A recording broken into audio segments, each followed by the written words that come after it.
Bonjour les amis, let's make easy rustic baguettes.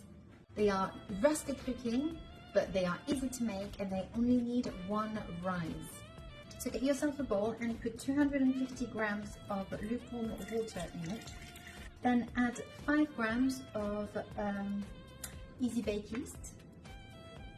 Give it a quick stir and leave for 1 minute. And now you want to add your bread flour, 320 gram worth of it.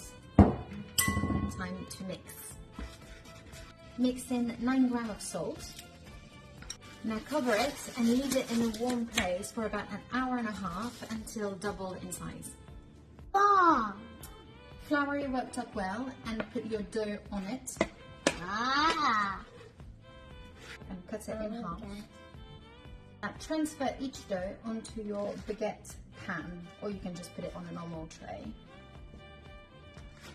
Like so. Give it a quick twist. Et voilà, now bake at 240 degrees for about 25 minutes or until golden brown. Et voilà, beautiful homemade rustic baguette for you. Bon appétit!